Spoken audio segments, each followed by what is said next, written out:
TV Fedriska Ananda dan juru kamera Ricky Sultana. Fedriska, untuk saat ini apa saja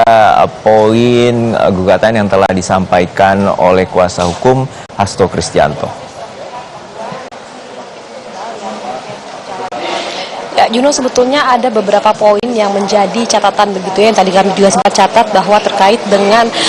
permohonan pra-peradilan dari pihak Hasto Kristianto yang tadi dibacakan oleh tim penasihat hukum Roni Talapesi, di mana sebetulnya yang tadi disampaikan oleh tim penasihat hukum adalah mereka menilai bahwa kasus penetapan ataupun terkait dengan penetapan Hasto sebagai tersangka atas dugaan suap yang dilakukan oleh Harun Masiku ini syarat dengan politis, karena diketahui bahwa belakangan ini Hasto juga sering begitu ya mengkritik pemerintah era Presiden Joko Widodo, sehingga mereka menilai kejadian-kejadian ini kemudian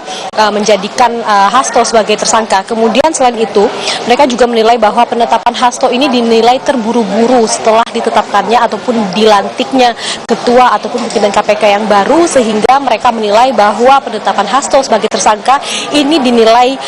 minim ataupun kurang secara material, sehingga inilah yang kemudian coba dibuktikan oleh tim penasihat hukum Hasto Kristianto melalui sidang pra-peradilan yang saat ini masih berjalan di Pengadilan Negeri Jakarta Selatan. Karena kalau misalkan dari KPK sendiri juga mengatakan bahwa mereka sebetulnya sangat optimis terkait dengan pra-peradilan ini akan mereka menangkan, karena mereka mengatakan bahwa penetapan Hasto sebagai tersangka ini berdasarkan bukti baru yang telah ditemukan oleh KPK ketika kemudian terkait dengan pemeriksaan terhadap mantan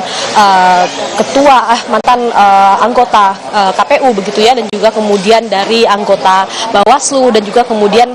pemeriksaan yang sudah dilakukan oleh KPK pada hari-hari kemarin, sehingga ditetapkannya Hasto Kristianto ini dinilai sudah mencukupi dan juga sudah memenuhi alat bukti minimal 2 begitu ya untuk menetapkan Hasto sebagai tersangka. Adapun upaya pra-peradilan yang kemudian diajukan oleh pihak Hasto Kristianto ini sebetulnya dinilai oleh KPK sebetulnya adalah hak dari